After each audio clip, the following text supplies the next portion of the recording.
Hi Pisces, welcome to your September and October 2017 manifestation reading. It's Raina here, and before I begin, I've been saying a couple of things about these readings. This is more of a philosophical reading to get you into a headspace where you can really tune into your ability to manifest whatever it is that you want. And this could be a new job, a new business, a house, whatever. And the other thing is, keep in mind this is a general reading. I like to keep these types of readings because this is the Tarot and Oracle cards, and so I'm trying to keep this a little bit more, I won't say generalized, but less about specific details and more about the feeling that it provides. So we will see a trend with some of the cards to kind of lean into one feeling or one situation, but don't get hung up on time. Even if I mention it, don't get hung up on it.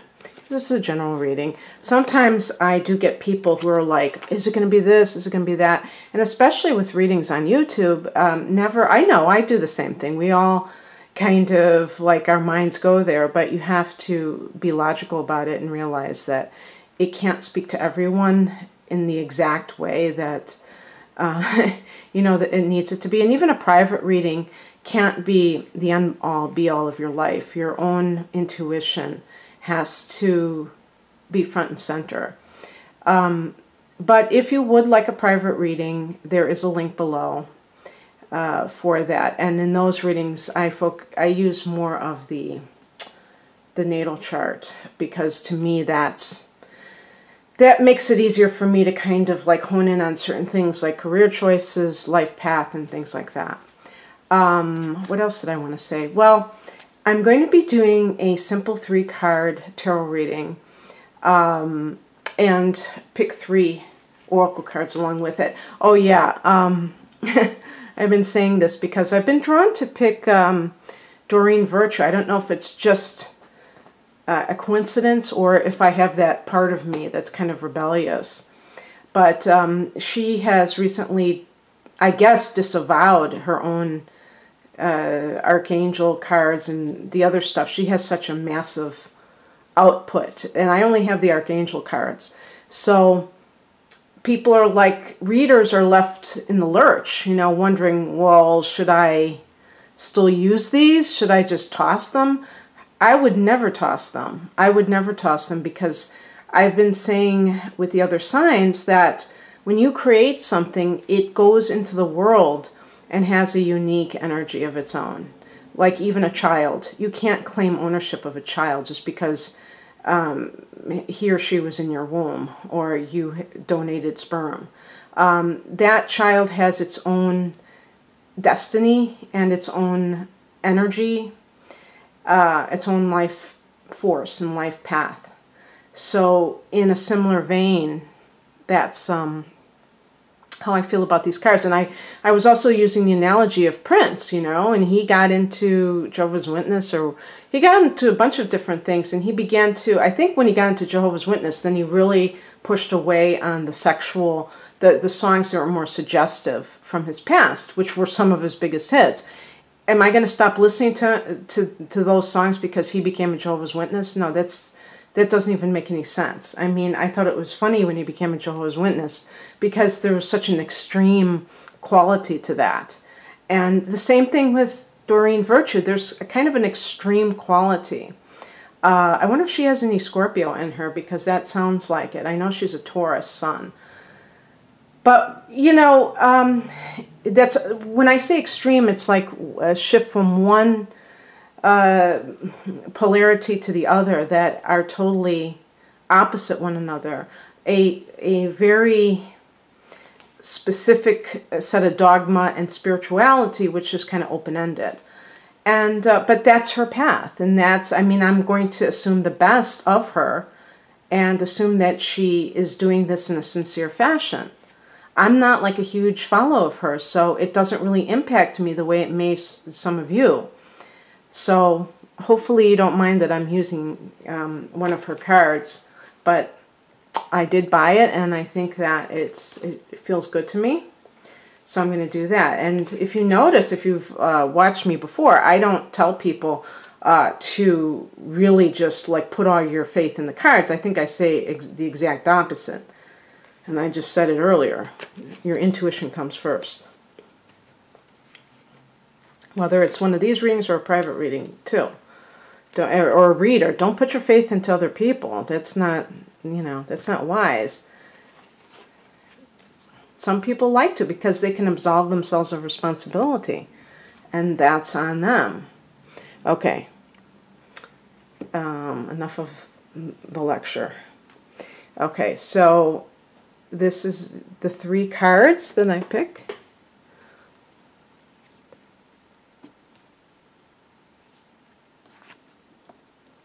Wow, those are some nice cards. Couldn't have picked them better myself. I'm laughing because some of the other signs didn't get such great cards, so I think Pisces will rejoice that they got some amazing cards. Oh, it's interesting. I was just thinking astrologically what could be going on. You guys have a full moon where Chiron, I guess, is engaged in this. I'd have to look at my ephemeris, but I was listening to another reader or an astrologer. So Chiron is all about our wounds that can be like our primordial wounds. Because Chiron, isn't it funny? Chiron is transiting through Pisces, and Neptune is transiting through Pisces. I have Saturn, Chiron. I have Saturn and Chiron in Pisces, and I'm sure some of you who were born in the 60s have that as well.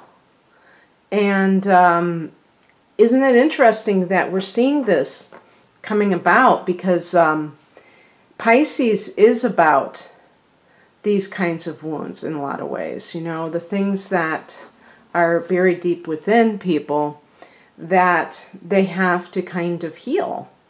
And that's what Chiron is about. Where do you need to heal? So at this full moon, when it's in your sign, Pisces, this could be a very wonderful occurrence for you. And maybe that's what these cards are showing, that your ship is coming in or something. Okay, let me see. I'm trying to center those. It's probably off. I know this is kind of anal, isn't it? But I don't know why. Okay, now I'm going to pick one. This is Doreen Virtue. I got this card for another sign. I don't mind it, but it's fun to get like a little bit of variety, but it's good for you. Definitely good for you. Okay, that was the Archangel deck. This is the Earth Magic deck. I like this. This is kind of like, I could see this for the full moon too. Okay. And what's the last one? Oh, Wisdom of the Oracles.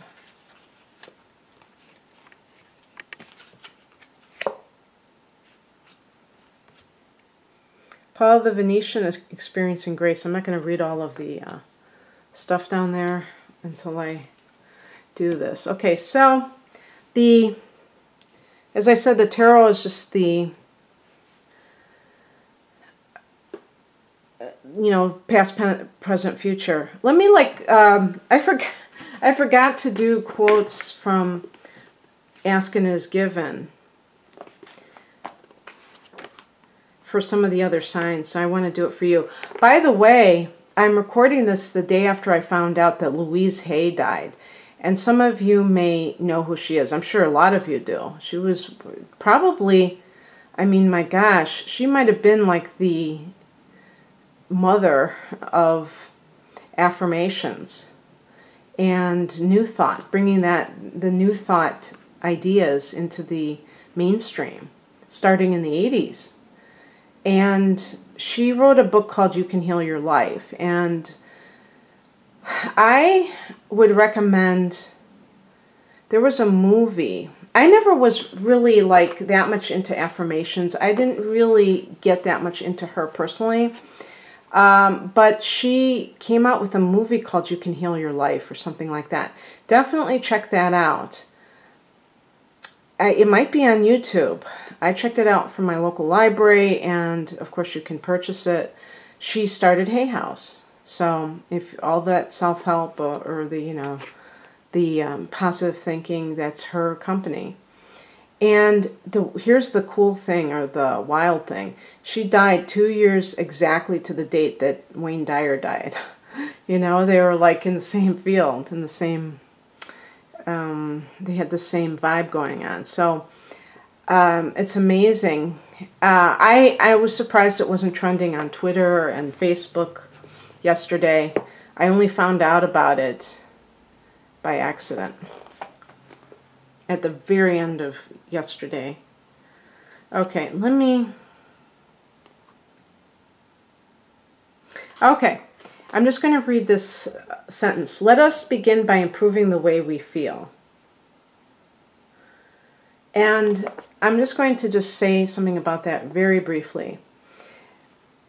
A lot of people think that it's frivolous to do things to make yourself feel good, but actually those are the things to raise your vibration. So treating yourself to something nice. I'm not talking about overindulging.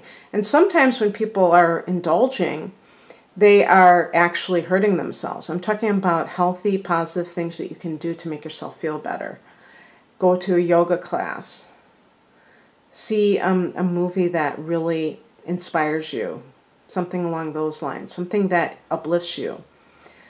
And not say, oh, well, I'm not sure I can afford it. Or, look, it's this, you know, this class costs this amount of money and stuff. I mean, obviously, if it will impact your finances that much, then you can't do it now. But maybe something on a smaller scale. The point is that by depriving yourself, you're not getting into that good vibe. It's when you honor yourself and try to make yourself feel better that you raise your vibration. Okay, so let's look at the past position. We have the Wheel of Fortune, so some kind of a sense of alignment going on in your life. And this can be in any area, even falling in love. You know, with all of that Virgo activation, that's your 7th house, that could be something like maybe your marriage was doing poorly and it's starting to really improve. You're healing from something along those lines. Or just you just got married.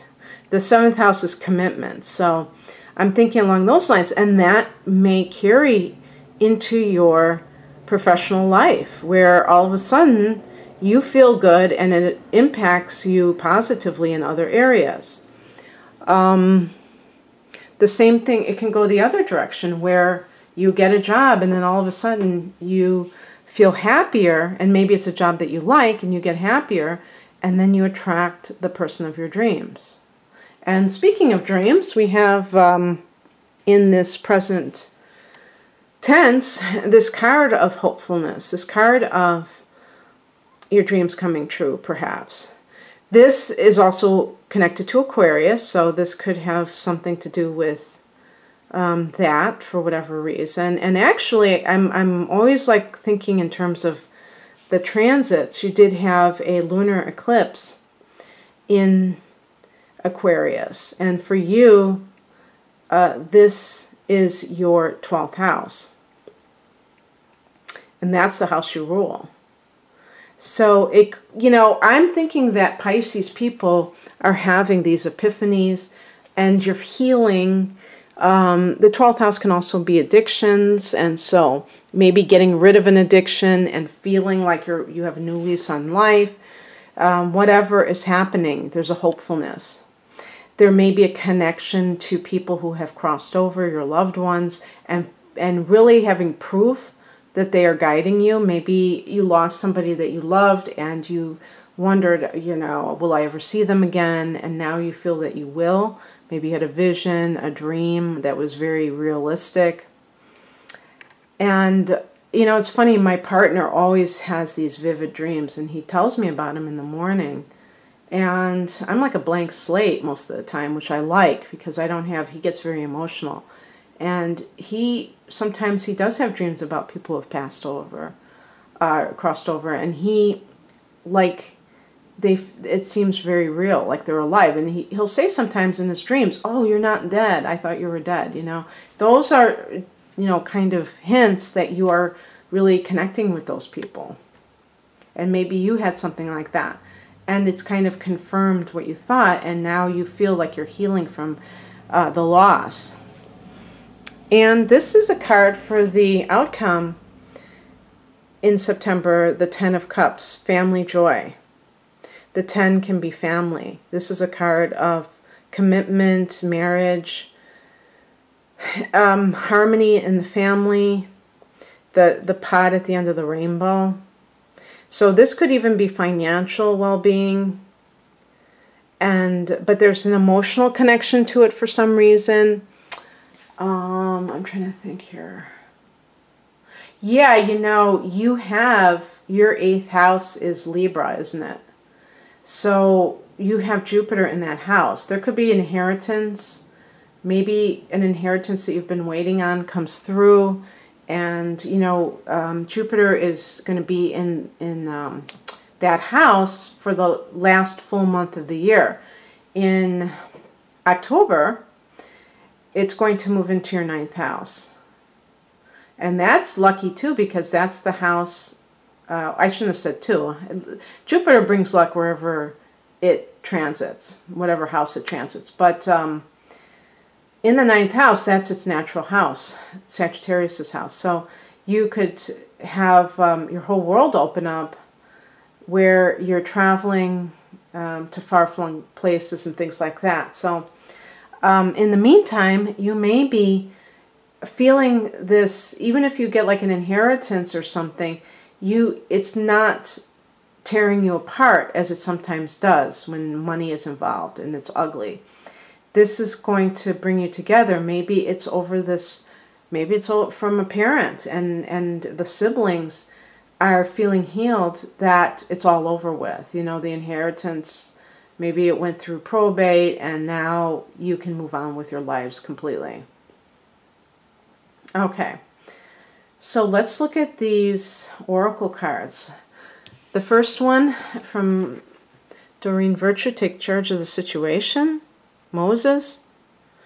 And it's funny because I kind of cracked a joke. I said, well, there's a Christian card for her.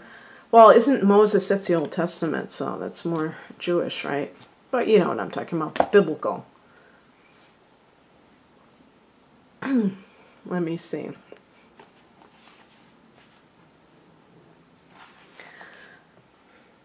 You have the power to heal and alter the course of this situation. Heal and alter. It's time for you to take charge and assume a leadership position. First, decide what you want. Be clear about the conditions that are acceptable or unacceptable to you. The universe responds when you're clear about your aims and intentions. The Ascended Masters will support your leadership role. Additional meanings for this card. Talk openly and honestly about your feelings. Make a decision instead of passively waiting. Give yourself permission to do what you feel is right. Don't wait. Take action now. Be your own authority figure. The prophet Moses displayed courage and leadership throughout his life. His clear decrees about his intentions led to miracles such as the parting of the Red Sea, bringing forth water from a boulder and manifesting manna from heaven. Moses is a powerful, beloved, and inspiring leader who can lend you courage in this situation and also in your life's purpose. And Pisces people tend to be kind of passive because you're very open to whatever comes down the pike. You're a immutable water sign, very flexible, chameleon, can adapt to different situations. You don't have like kind of a fixed mentality, and this is very good for Pisces when they're growing up, because sometimes I think Pisces, more than a lot of people, have childhoods where it may not be that stable, and they have to be able to cope with changes and be able to function and not get damaged by it. And I think that a lot of you are good at that. So taking charge of a situation is not necessarily your forte. It's funny too, because the symbol of Pisces is two fish swimming in opposite directions. So you can get the picture there. There's not necessarily a focus. There tends to be, because the 12th house that you rule, and Neptune, is all about diffused energy, is about the kind of the cosmic soup, the sea of souls, the non-physical. The physical world, the 3D world, is very distinct. You know, this booklet is very distinct. It has edges, it has borders, you know, but the spiritual realm is much more mushy. No, that's not a good word. You know what I mean? Like, that's why they call it, you know, lifting the veil. You know, there's like this veil between the worlds, but there's like this kind of nebulosity, is that a word? Fog. But nice fog. I love fog. Okay, so the next card is Ceremony Invocation. I think this is the Earth Magic deck. She's got the altar. It looks like she's got an orb or a crystal. Oh yeah, she's got all these crystals. Okay. All right, let's see what we got here.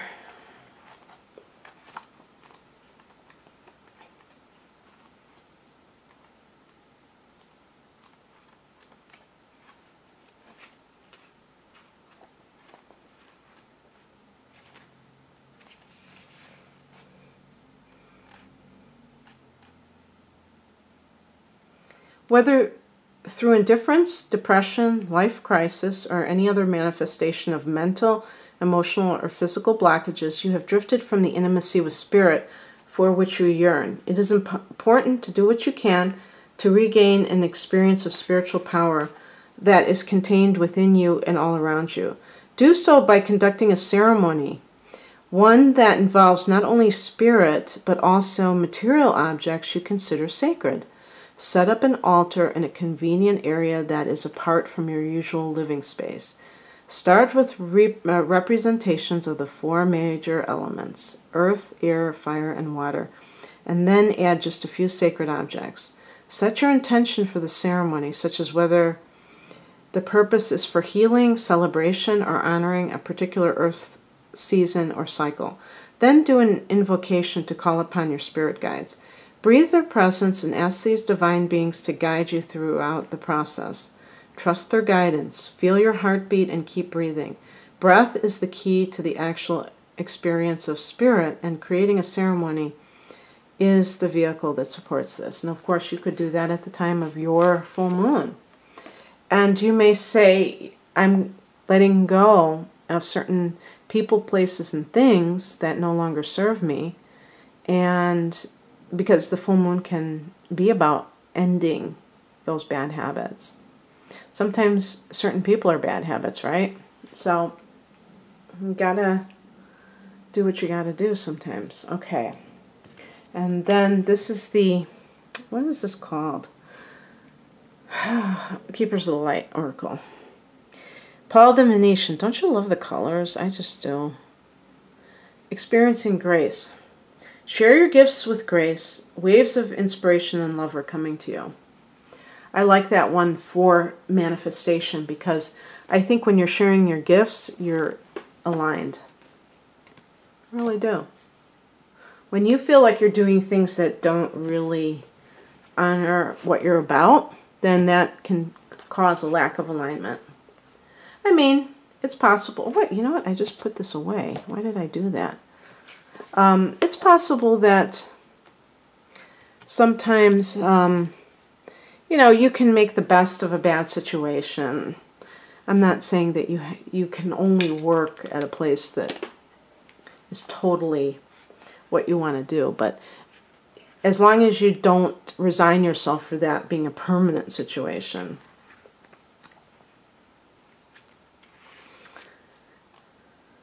Paul the Venetian is said to be the ascended form of Paolo Veronese, a famous artist of the Italian Renaissance.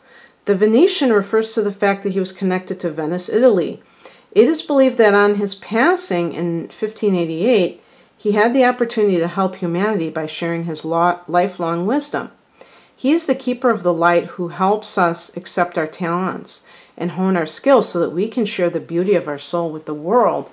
He brings waves of good energy, grace, and encouragement, and works with all artists, musicians, designers, and anyone else who needs support in channeling their talents. Whatever creative ideas you're having at this time, they are inspired by the divine. Paul the Venetian is here to help you channel your gifts. You may have felt blocked or held back in the past, but now it's time to recognize how talented you really are. Follow your bliss and share your grace. Your creativity is a gift to the world, and as you share it with all those around you, you make space in your heart for goodness to enter. Recognize your gifts today and express your creative self in a way that suits you. Oh, wow. I love that. And I love that especially because for you, Pisces, you are naturally an artist. Naturally. You may say, no, I only draw stick figures. But you may be a wonderful musician. You may write beautiful poetry. You don't have to wait to get something published or to be accepted into an art show or gallery to do something creative. You can do it every day of your life in your own way. And it's just a beautiful gift that you give to other people because it's coming from your soul, not from anyone else. And it's expressing your essence. So I hope that this was of some inspiration to you, Pisces, and good luck to you in the next 2 months. Bye.